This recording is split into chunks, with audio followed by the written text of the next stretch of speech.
আল্লাহর নবীর প্রিয় একজন সাহাবী ছিলেন, যার নাম ছিল আনাস ইবনে মালিক রাদিয়াল্লাহু তাআলা আনহু। কে সে আনাস? আনাস রাদিয়াল্লাহু তাআলা আনহুর পরিচয়টা যাই না লও। হযরতে আনাস রাদিয়াল্লাহু তাআলা আনহু ছিলেন নবীজির একজন খাদেম, যে কিনা নবীজির খেদমত করেছে ছোটবেলা থেকে নিয়া। হযরতে আনাস রাদিয়াল্লাহু তাআলা আনহু একদিন বলতেছেন,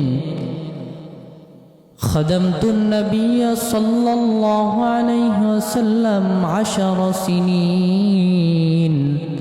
আমি নবী করিম সাল্লাল্লাহু আলাইহি ওয়াসাল্লামের খেদমত করেছি 10 বছর বয়স থেকে নিয়া 20 বছর বয়স পর্যন্ত, মানে 10 বছর নবী করিম সাল্লাল্লাহু আলাইহি ওয়াসাল্লামের খেদমত করেছেন। দিন হযরতে আনাস রাদিয়াল্লাহু তাআলা আনহু বাড়িতে যাওয়ার পর হযরতে আনাস রাদিয়াল্লাহু তাআলা আনহুর মা ডাক দিয়ে বলে, সন্তান, নবীকে বড়ই ভালোবাসি, মহব্বত করি,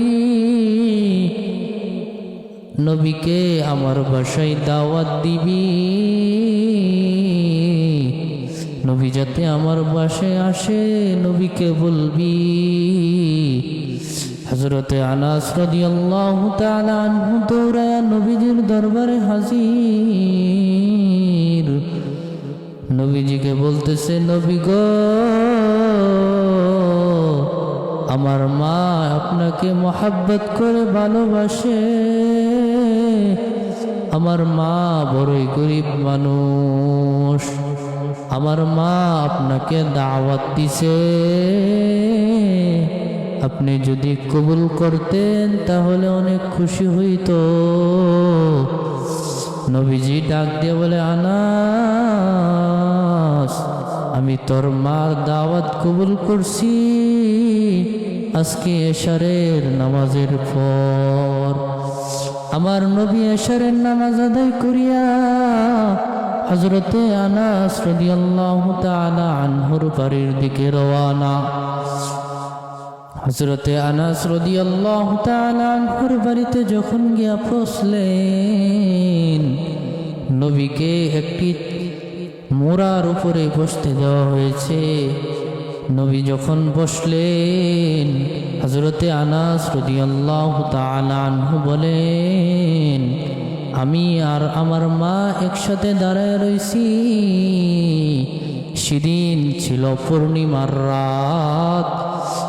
ওই পূর্ণিমার ছাদটা অনেক ঝলমল করতেছিল। আমি দেখি আমার মা একবার ওই পূর্ণিমার চাঁদের দিকে তাকায়, আরেকবার নবীজির চেহারার দিকে তাকায়, একবার নবীজির চেহারার দিকে তাকায়, আরেকবার ওই পূর্ণিমার চাঁদের দিকে তাকায়। আমি আমার মাকে ডাক দিয়ে বলি, মাগো,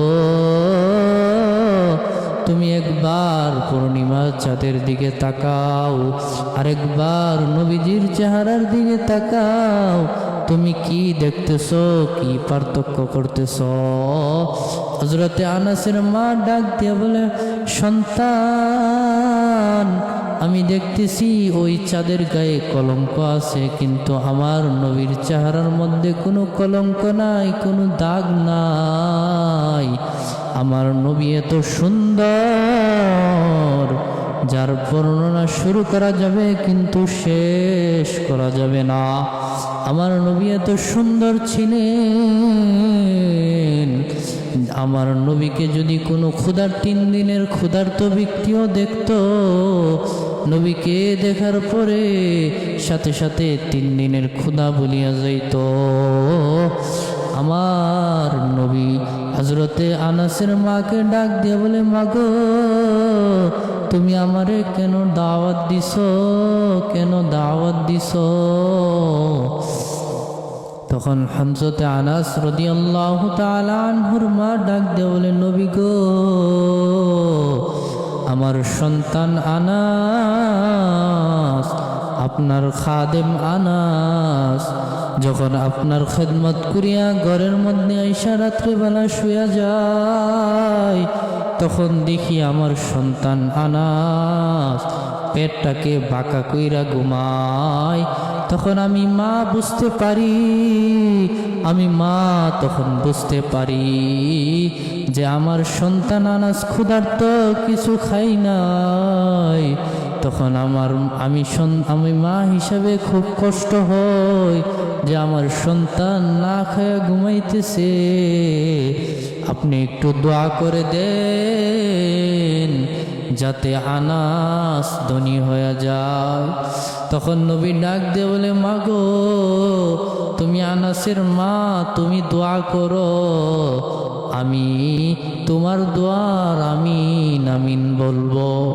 তখন হযরতের মা হযরতে আনাসের বিষয়ে দোয়া করেছে আর নবী আমিন বলেছে, যেই দোয়ার ফলে পরবর্তীতে আনাস অনেক বড় ধনী হয়ে গেছে। মায়ের